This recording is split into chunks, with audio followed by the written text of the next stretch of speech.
Let me tell you a little story. Hold on, I'm getting anxiety. Hold on one second. When I was like 12, right? I grew up in North Bergen, New Jersey, but my mom had a bar in Union City, and it was very Cuban. It was the second biggest Cuban population in the country behind Miami. Very Cuban arguments and Santeria and chickens on the street and Cuban sandwiches, people smoking cigars, gambling, and they all had weird names. They all had like a nickname, like Boyo Triste. That means sad, like shit like that, you know, like they were just crazy and shit. So, there was this guy, Willie Bandy, his name was. And when I was a kid, he would come to my mom's bar, and he would always he wouldn't threaten me, but he would always say things to me, like fucked up things. I just didn't pay. He was like 6'4", thin, like 180, one of those thin dudes and shit, real ribbed up, like Jesus. You ever see, like, you go to church, Jesus all ribbed up and shit, you know? And he had a bar. It was called Club 38, Club 38. And on, during the week, he had bands and shit. But on Saturdays, he had his own performance. And his claim to fame, as I got older, they told me, was, if you ever saw Godfather 2, when they take Michael Corleone to the place where they have the little chick tied up, the human trafficking chick, and they got this Cuban guy playing the bongo. Then this guy comes out with a robe and shit. And he takes off the robe. They don't show it, but the guy's got a big dick, like a motherfucker. And all these Italians like, oh my God, that's Superman and all that shit. That's where Michael finds out that Fredo betrayed him, you see? That's a pivotal scene, so you don't focus on the man's. But that was his claim to fame, right? That his grandfather was the dude in Godfather 2. So his claim to fame was he had a big like his grandfather, right? So I didn't fuck with the motherfucker, right? I didn't I'd see him and say hello and shit. But one night my dad lent him money for something. He had to go there and collect the money on one of those nights where he shows his dick and stuff. So he goes, do you want to come in there? And this was surreal I was like, what the fuck is going on here? And I see all these people with suits on and with cups. That'd be like 200 people. And then the thing, instead of a comedian, there was like a chick tied up, right? Like, adios. And she was like, and they had like two Cuban dudes with conga drums and doom doom doom doom doom doom doom doom doom doom. And then like the fire would come out and Willie would come out with a robe, right? Doom doom doom doom doom doom doom. Hilarious. You can't write this. By that point, like my jaw is dropped. I got anxiety, right? I don't know what the fuck I'm gonna see. My dad's like, hold on, let me just get the money and we'll leave. I'll take you for ice cream. And the next thing you know, Willie opens up his robe and his dick was 3-4 feet long. It was like a tail. But it was skinny like a mother. Like him and his uncles had gotten together and pulled it like a tooth. You know what I'm saying? What's happening, you bad mother? Uncle Joey here tonight. We're gonna hear some f***ed up shit tonight, all right? But I'm like that uncle. Everybody's got that uncle like me, all right? He's a little f***ed up, he did some time, but he's your mother's brother, all right? He borrowed $800 from your dad, never paid him back. He pawned grandma's wedding ring by mistake, but he's f***ing solid. He's got your back and shit, all right? That's all you need to know. I'm gonna say f***ed up shit. All right, but I'm that uncle that got your rolling papers that time, and I got you your first pull. And when you got the crabs, I got you the shampoo with the little comb and shit. And I never told nobody, cocksucker, you know what I'm saying? It's great that it's great to be in Chicago. Thank you very much for letting me shoot my special in the phenomenal city of Chicago, the last frontier. I know you're waiting for me and shit. And I tell you, man, there's like one of the last cities that you gotta get up for the national anthem. That's what I love about it. Like, you don't get up for the national anthem here, there's gonna be a fucking problem, okay? It's like where I grew up in Jersey. You don't get up for the national anthem, you get the shit knocked out of you after school. And if you're a Jehovah's Witness, we just beat you with the fucking suitcase. You sucker, Jehovah. Jehovah better show up next time with you. It's true, this motherfucker got away with that shit. Because it was San Francisco and everybody's nice and, you know. They couldn't get away with that Soldier Field or some old Vietnam vet with Agent Orange and shit. didn't get his benefits. That motherfucker will hit that Copernicus with a slingshot right in the fucking head. His head will blow right up and shit. The cops will help him out of the stadium. Come on, sir. You're a national hero. That Copernicus. Gotta be a American, sucker. When I came from Cuba, I was not allowed to speak Spanish outside the house. My mom would not let me. Oye. And I stuck to it. Only fucking American outside the house. In the house, you hablo, whatever, la manzana, whatever the fuck you want to talk about. But one time, right, when I was like in the 7th grade, we were playing Little League, and the Little League coach were on the bus, and some kid kept talking Spanish, and Mr. Fontana was his name. He goes, speak Spanish again. I'm going to throw you off the bus. The guy told him to go fuck himself in Spanish. Vete a singal. He threw him off the bus. Kid had to walk home 40 miles. The rest of the Cuban kids were like, that's it. This is we're calling our congressman and all this shit. I walked in like a little half a fag. Ma, they violated our human rights and shit. My mom's like, you got no human rights. You're a refugee, sucker. But shit's changed. Shit's changed now in this country. Now you can speak, you have to speak Spanish now. If you don't speak Spanish now, you're fucked. Like you're really, like how do you eat? How the fuck do you eat? Who do you think's running these restaurants? Bob, that guy that comes up to you? Hi, my name is Bob.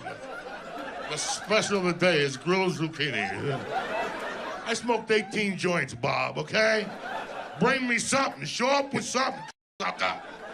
Then you see that little lonely Mexican. Nobody's talking to him. He's like polishing glasses and shit. He's thinking about his grandmother in Mexico. Nobody talks to the motherfucker. It's like he's got the HIV. Nobody says a word to that motherfucker. That's the guy. You gotta make eye contact with him. And then just your primo. And he'll say to you, no, is that you? And you're like, yeah, that's me. And he'll come right over, and then you pop a $10 bill in his hand. Here you go, primo. I love you, motherfucker. He'll look at it like this is a picture of Jesus. Wow. And watch your table grow with food. Next thing you know, you're getting bananas and apples and waters and tea bags and salt and pepper and sugar, the blue shit, the cancer shit. He brings you a blanket and sandals and a chihuahua. Pictures of his family playing the guitar and shit. This guy don't stop. You can tell him, do me a favor, get the bread off that table right there. That family, get that bread. A la orden, patrón.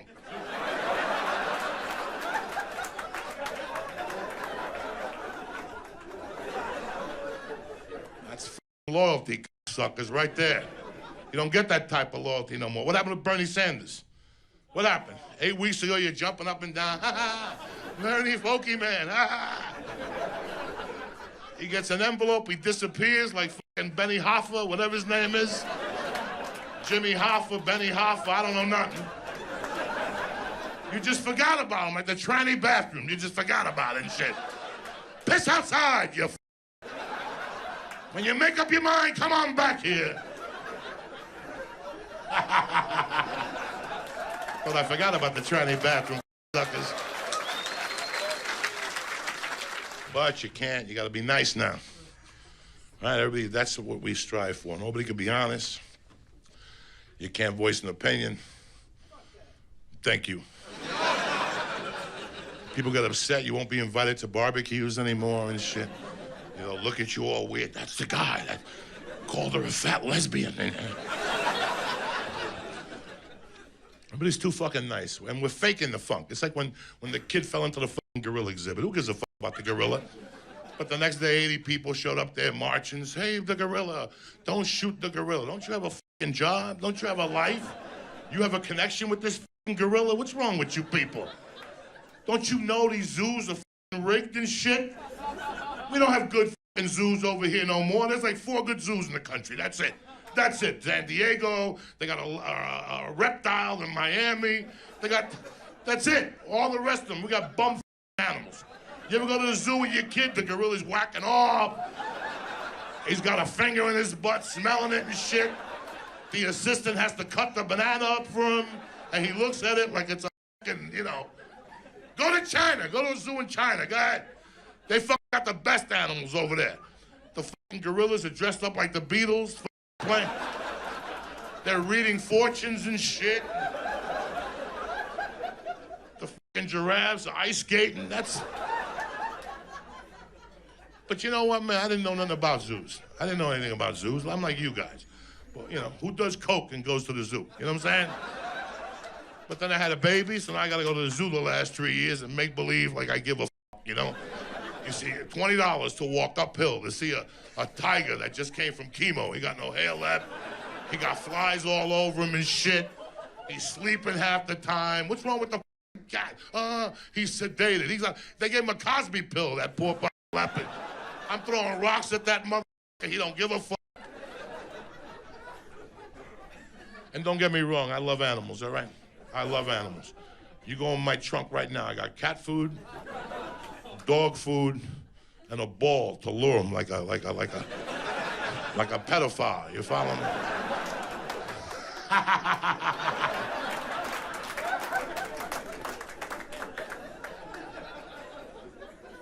Speaking of pedophiles, let me talk to you people. I hate fucking pedophiles. Ever since I had this little daughter, I'm on the lookout for fucking pedophiles. I can't stand them, you understand me? I take her to the park, I got my eyes open. My wife, she's a nice lady. You know, she goes to the park and she don't watch that shit. She's like, look at the trees. Oh my God, the swings are so clean. I don't give a fuck about the swings. I give a fuck about that little girl. She's over there lurking with that dad. Everybody thinks he's legit to quit. No, he's not. Look at that motherfucker. He's got his little flip-flops on. He's got the little bubbles. Never trust a man with flip-flops and bubbles, okay? Confucius said that, not Uncle Joey. Confucius said that. Never trust one of those motherfuckers. Because all these parents, they're looking around, and they wonder why the kid fell in the thing. Because you're Facebooking, Pokemonning, Snapchat, whatever the it is, Snapchat. Ha ha ha ha ha ha. I'm at the zoo. I don't know what happened. I turned my head for 1 minute. Yeah. You're on Facebook. Watch your kid. Then they go on the Eyewitness News. I don't know what happened. I watch my kid. I'm not good at anything.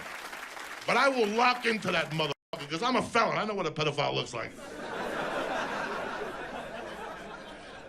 I will lock into that motherfucker. I love him. I love him. When I see a pedophile, my gets hard. I'll tell you why.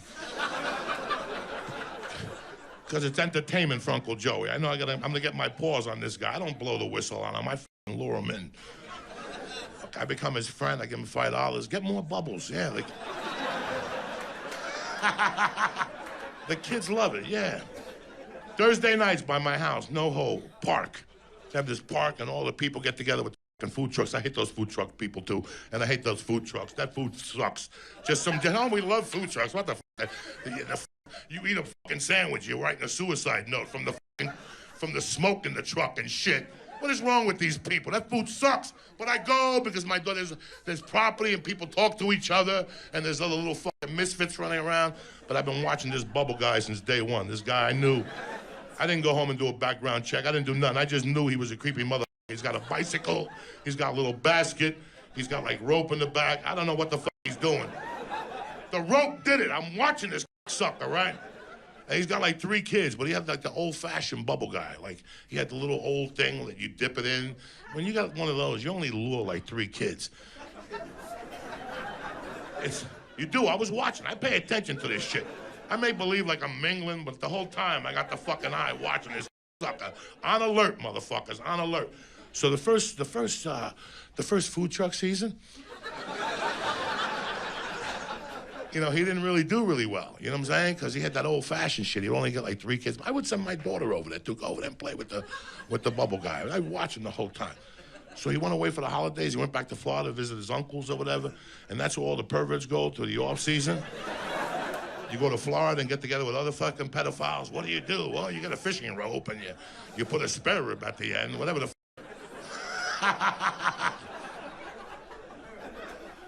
And they come back ready to go. Like you could draft them in your flag little draft league and shit. They come back from basic training in Florida, ready to lure little fucking kids. So he came back the second season with a box. He put together a box. And he gets one of those things. What'd you do? Remember when you were a kid, you used to do this shit? A hula hoop. And he puts like bubble juice in there, right?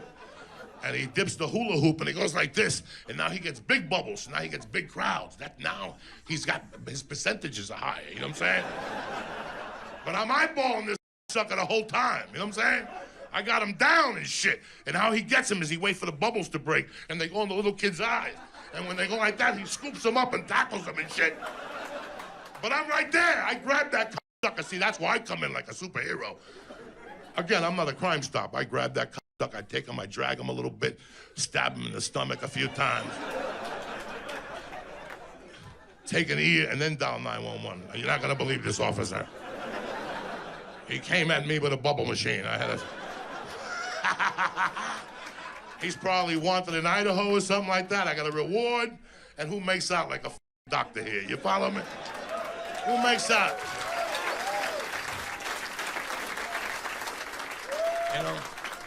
You know, listen, let me tell you something. You don't know what a pedophile looks like till you've been chased by a pedophile, okay? I was chased by a pedophile a couple times. Again, I'm gonna tell you a little story. When I came from Cuba, we lived on 205 West 88th Street. But let's back the story up a little bit. For starters, today we're fucking soft. We have a generation of soft kids. Even as adults, we're soft. How many pair of sneakers you got? I got hiking sneakers and sneakers for when I run, and because they have more padding for my falling arch. And but on my right foot, I have a falling arch. On my left foot, I'm just flat-footed. And the toe, I need more support under the heel. What the fuck are you talking about? When I was a kid, Converse, that's all you wore. Chuck Taylor's like a motherfucker. If a nail went through it, that's it. It didn't matter, you understand me? There were Chuck Taylor's, high tops. That's what you fucking... If you wore low tops, you were half a fag, and you didn't get up for the national anthem. You wore high tops like a pimp and shit. So at those times, the neighborhood pedophile, I didn't know for sure, but he just had accusations. His name was Mr. Martini. And he wore like a black suit. He was like 60 with white hair, and he always like was kind of creepy. He hated little kids. He'd always give you a finger and shit. Fuck you little motherfuckers. And that's how he bait you. You get into an argument with him. Fuck you, Mr. Martini. Fuck you, and he'd chase you and shit. But I never let it get to that. I went a different route. I used to have my little Converse and shit. I was indestructible with those things. In the mornings, I would take some Santeria pennies from my mother. And I'd get some of my Puerto Rican friends and some of my little dirty Irish friends. And I'd go in front of Mr. Martini's house, and he lived in a brownstone. And he lived in the basement right down here, and I'd take pennies, and I'd throw them over into his little thing. And when the little Puerto Rican kids and the Irish kids would jump over to get the pennies, I'd go, Mr. Martini, suck my weenie. And he'd run out of there and chase us to death. And this guy was 60, but he had cardio like a motherfucker. He would chase us to Central Park, around the lake and shit. He was amazing. He never caught none of us, because the word on the street was, don't let Mr. Martini catch you. He didn't just catch you and rough you up. He beat you up and made you give him oral sex, and he'd finger you. There was kids that were missing and shit like that. What happened? Mr. Martini caught him. Nobody ever saw him again.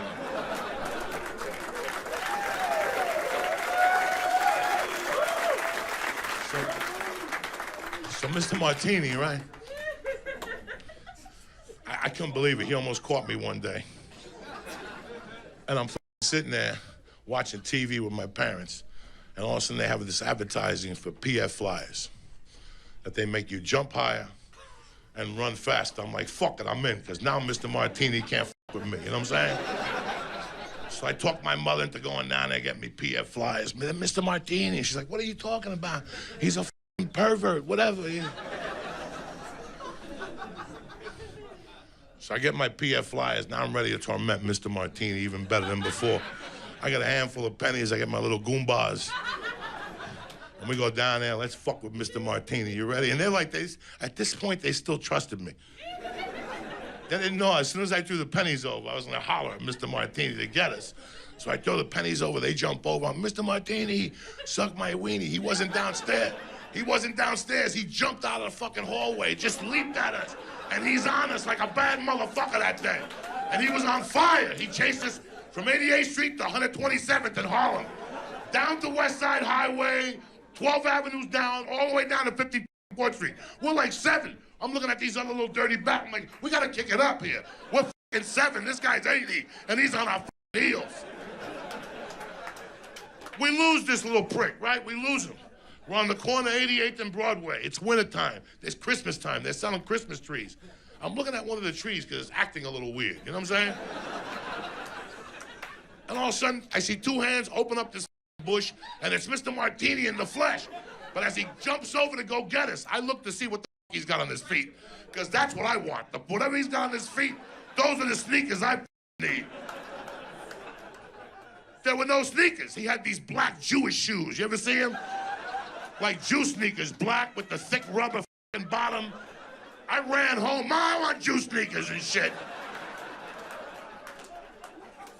And you laugh. Those sneakers today are Nike with the J for the swish. Jew sneakers. Go ahead. I'm not gonna drop fake history on you motherfuckers. I'm like Nat Geo. You know what I'm saying?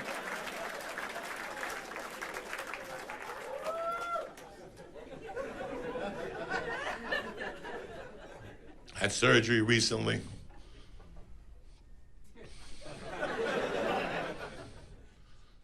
It's fucked up because karma hits you when you get older. Like, you don't even realize it. When you get old, you pay for the shit you did as a young fucking man. You know, my thing was doing blow and jumping up and down and looking out windows. You know, you get fucked up and all of a sudden one day you stop and you think it's over. Like, oh, you know, well, I was doing, I cleaning my nose every night with sea salt and water, and I should have no residue, but I joined jiu-jitsu. I couldn't fucking breathe, you know?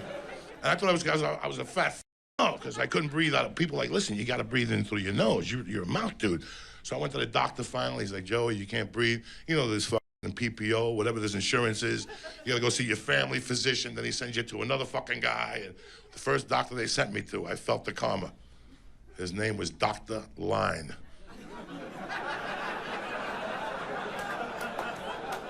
L-I-N-E. I'm like, oh, this motherfucker. I sit down, he tells me, he takes the whatever, the x-ray, the brain thing, and he's like, listen, man, you damaged your nose, you have a deviated septum. That's another word for you did a lot of coke when you were younger. And they clean it out, and then they break the bone and reset it, and then they put straws in there, and they put like barbed wire from Guantanamo Bay to hold the fucking straws in there. And I'm like, oh! And I go home, my wife's like, what happened? I got a deviated septum, you know. So I do the surgery, I go the whole thing, and after like 3 days, I'm sitting at home, and I got the cat, I'm a little high on the pills, and I'm thinking to myself, life's a fucked up thing, you know? 10 years ago right now, I'd be walking around this apartment looking for a straw. And now I got 2 of them right in my goddamn nose. Life is a jacked up. And the best thing was that I got no surgery, but I woke up with a blister in my mouth, and my wrist was all fucked up. That's what really threw me off. Like, what they do to me in that goddamn room. I want to see the tape and shit. You know, I'm not a little half and book. I'm not going to cry, you know. I'm not even going to, you know, because usually you get molested, then it comes 40 years later. I got molested. So by the time I realize it, I'll be dead by that time. So who gives a shit? Sorry about that. I just had to drop that out there. Because it's true. You pay for everything, man. That's what I'm worried about with my daughter. I look at my little 3-year-old now. She changed my life and shit. But it's weird because she's got some of my traits. And you don't want them to have the bad shit. Like, she already tells me to go myself. Not in those words. She doesn't say, go fuck yourself, Daddy. She says something worse. She goes, no, thank you. That hurts even worse than go fuck yourself. For example, do you want to go to the park? No, thank you. But you can hear her going, I wanted to go to the park 3 hours ago, cocksucker. You want to come to me now? I'm tired. It's nappy nunu time. You hungry? You want some pizza? No, thank you. No, she doesn't say, no, thank you. No, thank you. I was hungry 3 hours ago when you were eating ice cream. You didn't want to give me no ice cream and shit. And I never thought I could ever have a child. You know, I had a child when I was fucking 50. Who has a kid when they're 50? That never happens. You think you're all juiced out. That's it. Right or wrong? When you're 20, you're like, I'm gonna be done when I'm 40. There's not gonna be nothing in there. Surprise. Surprise. It don't shoot out like it used to. You know what I'm saying? It just blurps out onto your little old fungi toe and shit. You gotta walk out of there like Jesus out of the cave and shit. You know what it's like to have a fungi toe, people? You have no idea. You gotta put duct tape on it when you go to parties and shit. People are like, what's wrong with your toe? Traction.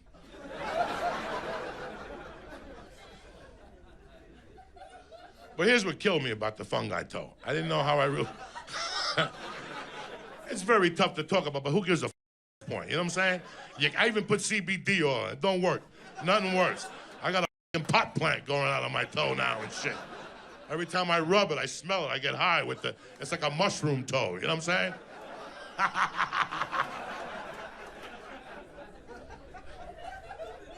I don't know. I let like a barbell fall on my big toe. And it got black, and then like a year later it fell off. And while it was unguarded, the fungi went in. It's like a Benghazi toenail. The fungi went in there and shit. But that's not what baffled me. What really fucked me is how it jumped to the other big toe. With nothing. It just went through everything. It went through my internal nervous system down to my big toe and just... It's embarrassing, but you gotta talk about this shit. Hey, listen, this is what happens when you get older, man. Shit goes downhill. Your priorities even change. You don't understand. My life has changed lately, people.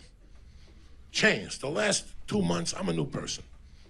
And guys, you do what you want with this. I don't care what you do with this. This is the best of it. I'm not selling you religion or an exercise or a guru. Something changed my life. I got a portable bidet.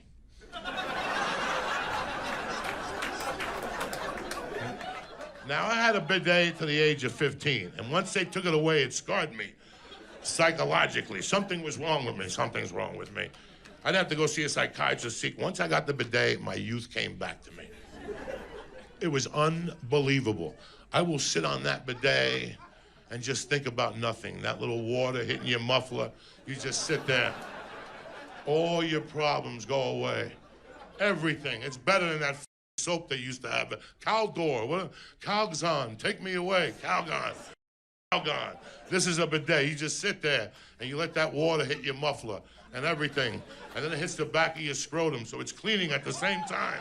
You get like a little bag and remove the algae, whatever the hell you get back there. And nobody bothers you, you don't bother nobody. You'll stop hooking up with your friends, you'll stop bowling, you'll stop wasting time. You found the fountain of youth. You just sit there and stuff like that. And God forbid you get the hot water one. That's when the party really starts. That's when the party really starts. You understand me?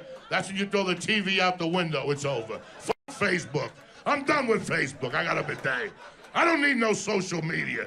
You just sit there all day, just with that little hot water, just spitting up at your little muffler, and you're going through all these lands and fantasies and Game of Thrones and shit. And you all of a sudden your wife knocks and you just shoot the motherfucker at that point. You're like that South African with no legs, Batalis, whatever his name is. That's what happened. He had a bidet, she knocked on the door. What are you doing in there? Pow, pow, pow, pow, pow. That's what I'm fucking doing. I got hot water hitting me.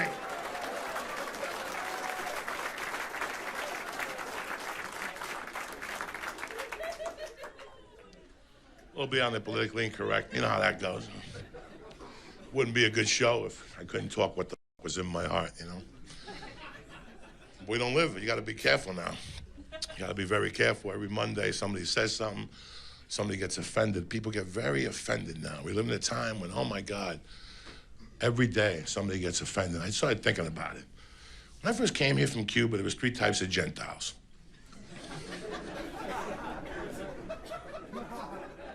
There was rednecks, okay? You gotta love rednecks. They're my favorite fucking Gentile of all time.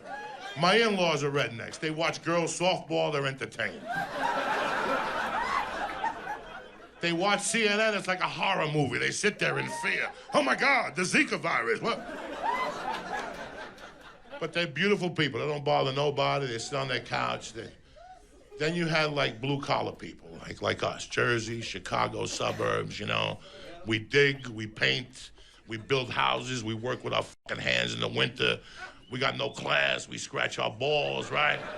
We love sporting events, right? You go to the East Coast, Jets, and they spell it wrong, Jits. You're like, ah. But they're good people. They got good heart. They think a little off, you know what I'm saying? Then you had the top tier of the Gentiles. They drink mint juleps and listen to opera, and their kids are on the rowing team. And none of you are those people, right? Well, I'm lying to you. You can Wikipedia this tonight. They started popping up like in 58, 59, like right after the Vietnam War, they started popping up this breed of Gentile. But they every time they pop up in the 70s, they get smacked or punched in the face or shut the fuck up, bitch. Nobody was talking to you, motherfucker. But then in like 1990, Starbucks came along and farmers markets. So these morons had you know what I'm saying? They had some place to meet and collaborate. Oh my God. You're not gonna believe this. I've got OCD in my stomach. And they're the king of diseases. They love kale, right? They love kale. I love kale in the morning. I wouldn't know what to do without kale. They gluten-free all of a sudden, right? All of a sudden, they're gluten-free. Oh my God, I feel so much better. Their kids are allergic to peanuts, right? Their kids eat goat cheese. That's why they get bullied in school and shit. And you wonder why. It's American cheese or provolone, sucker. There ain't no goat cheese in my future, all right? Goat cheese in your lunchbox. No wonder he gets tortured, that little... They have to have the hat with the feather, and they always, even if they have 20/20 vision, they have to have glasses on to show you they're intelligent. Oh, that was an insightful thing you said the other night. Who gives a fuck, Joe, okay? They're the ones that are ruining shit. They're the ones with their fake bullshit, and we love Bernie, and then he disappeared. That's a great moment in history. All that bullshit. They're the ones that do all this up shit. I'm up around those people, man. I live around those people. It's kind of up. I came up, when I first moved to California, I used to cater. And I used to cater these parties, and they'd be dancing and shit to Mexican music. We love the Spanish music and shit. And then the same breath, they go, pick up the dog shit, Rosa. You don't like nobody. A couple weeks ago, when I first moved to this new place, they invited me out to this neighborhood party. They had ISIS there. Listen, ISIS was there. He had the turban with the creepy eyes and shit. He smelled all f***ed up. He's hissing at the white people. Meanwhile, they're like, we love Muhammad. Oh my God, he brought hummus and shit. And a guy with a flute with a snake. We love him. We love that culture. And then when he leaves, they slice all the chairs and they throw away the silverware and shit like that. That's the people that are voting now. Listen, I got felonies. I can't vote. Thank God, okay? I'm not bragging, but thank God, okay? And some people say I'm up because I'm a little racially insensitive at times, or, I racially profile. Listen, in today's economy, you got to racially profile if you're going to make it in this economy, okay? In '88, I got arrested for kidnapping, okay? Wasn't really kidnapping. I had a machine gun. He had a kilo of coke. It happens, okay? Wasn't really kidnapping. It's just an exchange that went awry, He never watched Miami Vice, and I did.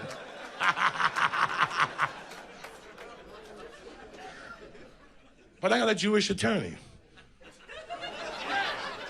Why? Because I didn't want to go to jail. I'll pay whatever. I'm not going to jail, so I got a Jewish attorney because they're the best at what they do. That's just plain. I'm sorry. I know you're white and you're German and you're whatever and you like attorneyism, but no. If I slip right now, I got a Jew attorney because I know I'm collecting. That's just how easy it is. And don't look at me like that. Listen, all you people are striving Americans. You're looking to buy a home. When you buy your home, one of those, you ever buy those condos in the associations and you got to pay $9,000 a month, and you're like, this. So you buy your own house because you can make your own decisions, and you shop it out, and you go, who's going to mow my lawn? Who are you going to get? The 3 white guys from the corner? Really? No, you're not. You're going to get 3 fucking Mexicans that'll go out there at 150 fucking degrees and mow that fucking lawn, and they won't complain about nothing. You really want to give it to Jim and his brothers, but you know what you're going to get. Oh, my God, it's going to be a hot day today. We're gonna need a lot of water today. We don't want to dehydrate, you know. Do you have a radio? We listen to Paul Harvey at lunchtime and shit. Those Mexicans, there's no workman comp in the Mexicans world. You never saw a Mexican on workman's comp. I have a neighbor, he fell off a roof the next day. Bam! At work, 8:01 in the morning. Limping, but he showed up like a motherfucker, okay? I get sentimental about Mexicans that get hurt, you follow? I had this TV. I love you too, you sexy bitch. I had this TV that weighed like 10,000 pounds my friend gave me, and it was up a fucking the steps. And I needed like 8 guys to carry it up the steps. I'm not kidding you. 4 on each side, a rope.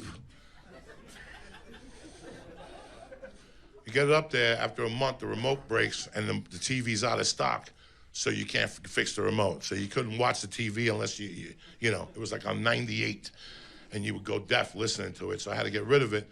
I didn't know what to do. I swear to God, there's these 2 Mexican dudes that live 3 doors down from me. They're a family, but the dad and the son have a junk truck where they just pick shit up and take it out and stuff. I went up to them. I go, hey, man, I got this TV. I don't know if you want it. Do you think they got a rope? Or...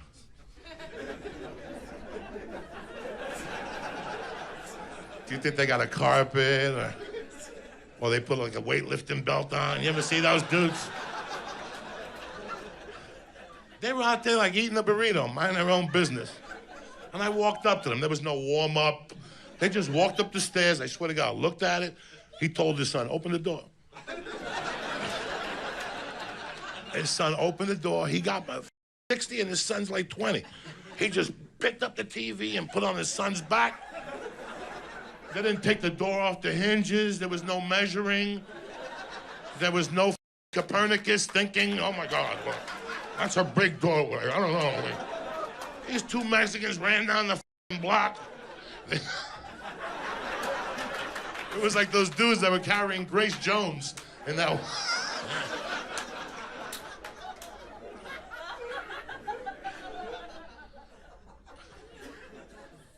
We're soft now. That's it.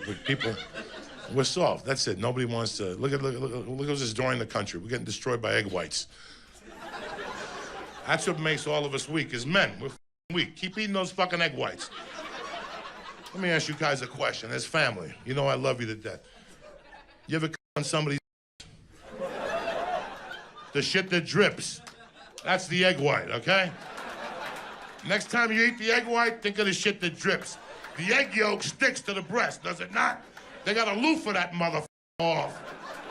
But meanwhile, you want to eat the egg white with shallots and mushrooms, and then you wonder why you got erectile dysfunction, and you wonder why you got low T, and oh my God, I got a concussion playing ping pong. That's why. Egg whites, you dumb f***. You gotta eat egg yolks like a motherfucker. And don't look at me like, Joey, what the f*** do you know? What the f*** do I know? I knocked my wife up at 50, okay? And when I knocked my wife up at 50. And with the amount of I smoke, okay? It's scientifically unheard of. But I eat 2 egg yolks every morning, 1 for each fucking nutsack, okay? My nutsack does not leave the house without 2 egg yolks.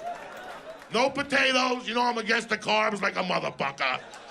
I get that razor blade, I cut around that egg yolk like Paulie in Goodfellas. I cut around that motherfucker.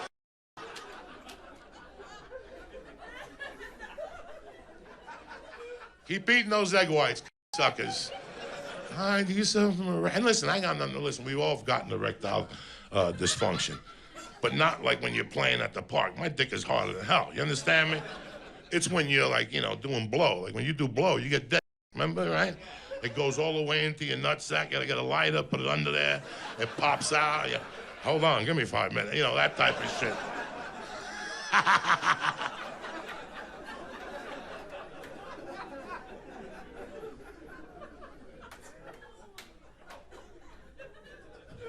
Everybody's slipping. Don't worry about it. Even black people are slipping as much as I love them. I wouldn't be here if it wasn't for Julius Erving and Richard Pryor. I wouldn't do this shit. But black people slipped this year. With all the problems you got, you worried about the fucking Oscars? Really? Brothers getting shot every day, and you worried about the Oscars? I can't believe we didn't get nominated for Best Costume. No. No. I saw Fresh Out of Compton. It's okay. It was okay. Not an Academy Award winner. I saw it 8 times on HBO. It's okay. Nobody was jumping up and down. Now you want to come out and you're mad about the fucking Oscars. Where were you in '73 when the best black film of all time came out? Blackula, the best movie of all time. If you ain't black, you ain't proud. You haven't seen Blackula. They ran out of black makeup. They put pink on his cheeks and shit.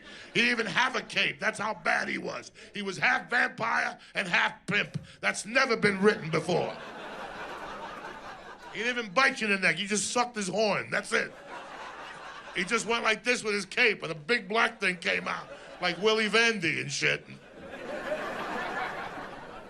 Blackula. Nobody cared about Blackula. Not one person. And that was 1973, the same year Marlon Brando sent the Indian up, the American Indian. I know you guys are looking at me like, Joey, what do I give a fuck about this? Because my shows are not about ha-has and hee-hees. I want you to take something with you. You understand me? Knowledge is power, Ayakoka, okay? 2 weeks ago, I got up in the middle of the night. Nat Geo had a show about how to make meth. I don't do meth. Did I watch it? Absolutely, right? Some night, somebody comes over, I got no rolling papers, fuck it. I got batteries, I got cold medicine. I'll tune you up, sucker. Knowledge is power. What was I talking about? I'm sorry.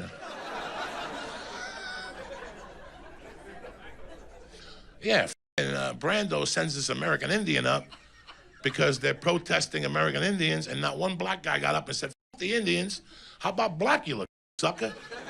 Not one guy got up, and now you want to protest it. And you guys know for a fact now, after all this time on Earth, Black Dracula is way better than White Dracula. They're tremendous. Remember Blade? Don't look at me like you don't know what I'm talking about. Chinese people dancing with blood on them. Guy getting his sucked and shit, and all of a sudden Blade came in with his sword, stabbing mother.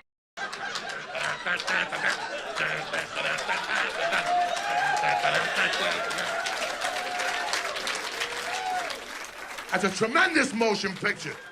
Every racist watches that fucking movie. Even the KKK watches it once a month and shit. We love Spade. But you all know that, and you say this shit. Everybody knows that black people are the best of scaring people. Nobody scares people like black people.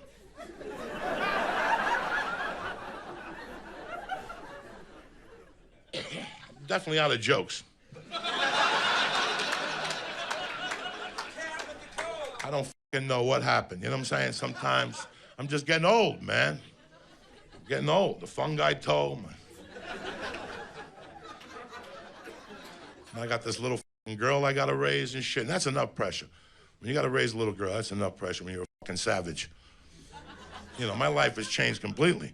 There were days I used to get pictures of women lighting firecrackers and that monkey and shit, texting me. Now I gotta erase those things as a responsible dad, right? You can't even look at them. They're like, trying to raise my daughter, you know, like, I'm 53, listen. The average man lives till he's 74. Let's pretend I did a couple things. I swam in the Hudson. I drank Flint water, you know what I'm saying?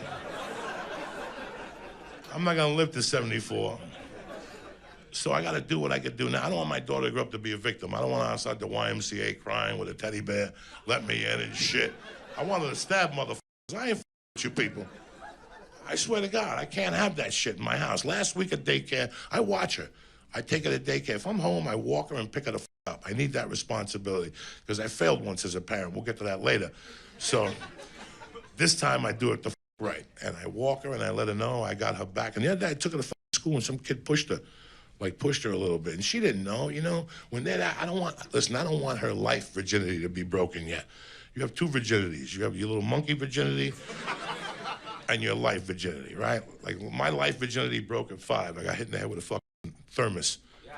All right, and that changed me forever. After that, Bruce Lee came along, and I became a karate man, and I became a pyromaniac. I started lighting things on fire and shit. That changed me forever, that hit in the head. If I didn't get hit till I was 10, my life would have taken a different turn, you know what I'm saying? Then I got left back. Did I ever tell you I got left back? Because I got addicted to dry humping. I used to dry hump this girl. Every day after school. Just dry humping. No breast, no tit, no nothing. We dry hump to Earth, Wind, and Fire. Every day, the one side, I just dry hump it to death. I used to tear that zipper up. And I got so retarded, I didn't do my homework, I didn't go to karate. I got left back and shit. And I'm sorry I gotta tell you that, but we gotta be on the truant level here. I'm no Socrates here, so I don't want my daughter to end up dry humping, you understand me? Because that's what happens. A couple weeks ago, I had to go to Pittsburgh for something. As I'm leaving, my wife goes, it's her first dance at school. And I go, fuck, why didn't you tell me this 2 weeks ago? I would have fucking canceled. I got it replaced for Friday night. I want to go to that dance. She goes, it's no big deal. You can miss a fucking dance from time to time. I go, no, you can't. No, you can't, because they remember that shit. There you are one night watching Wild World of Sports, and she's in the garage blowing a guy because you didn't go to the dance when she was 3. This is the shit I think about, you understand me? I did a lot of creepy things when I was growing up, okay? Let me tell you, lesson number 1, if you're a racist, don't have a sister.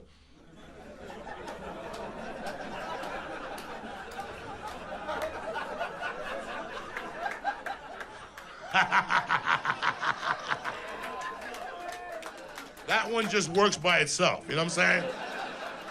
That's like a magician with a coffin. It works by itself. I gotta get the fuck out of here, guys. But I want to thank you guys for letting me shoot my fucking special in your fucking tremendous city, man.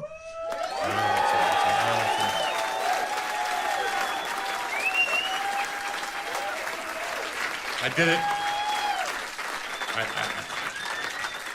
And I don't know if you guys know, this is my first special ever. I mean, I picked you guys, in 1995.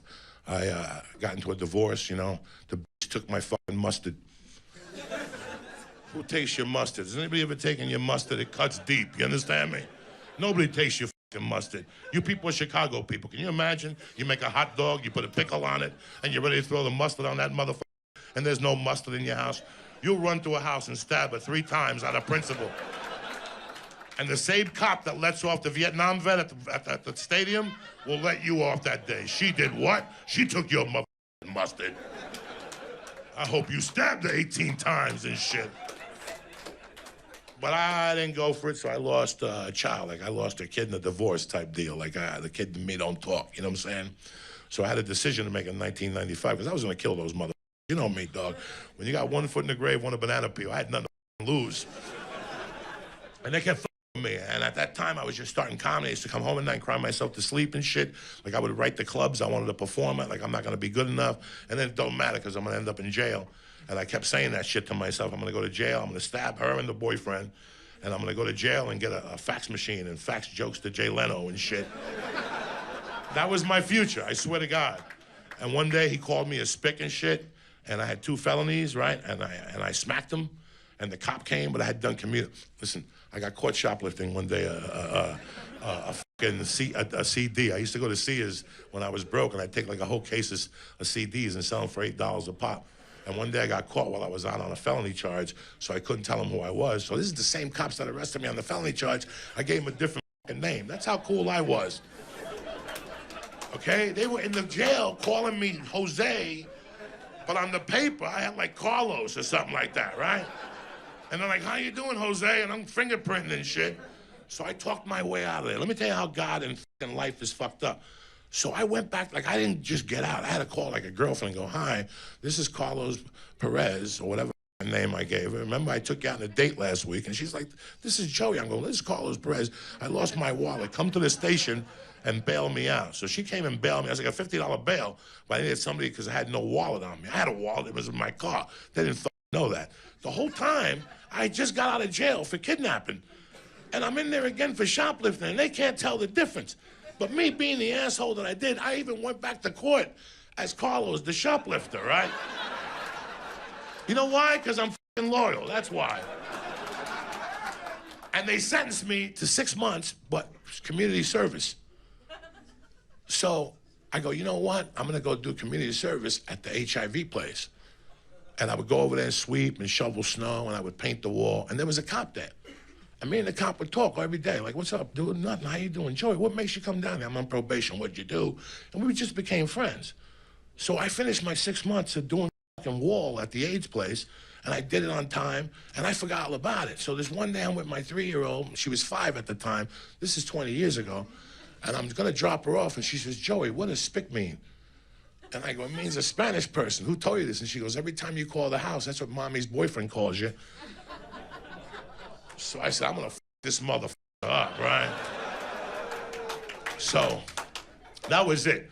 Like 6 months earlier, I went to his job with a knife and he wasn't there. And I was already prepared to take this motherfucker out. And I had 2 felonies. So I know the third one had a count. Like I just couldn't push him, you know what I'm saying? I had to punch him and stand on him and kick him in the head and drag him with the car. Like it had to be fun, you know what I'm saying? So I get there, and he's standing out there like Joe Muscles, but I met him by Safeway, and it was on 30th Street. So I got out of the car with 2 felonies. I didn't give a f. The kid's in the car, and she wasn't raised like me. Like I saw people getting beat up when I was a kid. I saw my dad slap people. I loved it, right? She's sitting in the car, and I go up to John. I go, hey, dog, did you call me a spick? And he's like, I don't know what you're talking about. And I go, you called me a spick, man. I go, don't get this. Just say it, and I'll leave you the f alone. He goes, I didn't say it. I go, so you're telling me my little kid's a fucking liar? She goes, no, but I didn't say it. And I go, I'm giving you one more chance to fucking say that you say it. And I was gonna hit him no matter what. Okay? My mom used to have an expression, if you thought about hitting him and you didn't hit him, you f***ed up, all right? So I said, John, just tell me the truth. He didn't tell me, so I fucking slapped him. And he went down a little bit, called the police, and some lady. But the cops that came, guess who was the cop? The AIDS guy. So he came out of the car, Joey, what's going on? So he came to me first. Meanwhile, this guy's holding an ice pack, and I'm like, fuck him. He called me a spick, this bad motherfucker. So he gave me a ticket. He gave me a ticket. And then the next day he went to court, and it was the judge that sentenced me to the 4 fucking years in prison. So I got a second chance. So the judge goes, Joey, if she ever fucking doesn't show up with the kid, we'll give you contempt of court. So I beat him. Now the whole on the walkout, I'm like, how you like me now, bitch? But you know what? After the whole thing was over, I felt really bad. And I go, you know what? I'm never gonna get the razor like I want to. And this is gonna end up bad. You just know. You don't have to be a fucking genius to know when something's gonna end up bad. They were playing outside their league, and I already had a plan. I had these 2 Vietnam vets I used to hang with. When I first got there, I met them, and one time we saw a guy that was gonna jump. I'll never forget this, 1985, I'm 19 years old. We see a guy outside the Fox Theater, 3 stories, he wouldn't have died. He was just out there. And he's like, I'm threatening to jump. I was a new kid in Colorado. I'm trying to change my life, and I'm with this guy. And he's like, jump, motherfucker, jump. And I'm like, you can't do that. Well, I kept in touch with that guy. And I didn't know. One day I went to his house. I just thought he went to Vietnam and he was a soldier. I went to his house. He had ears and fingers and medals and shit. And I'm like, damn.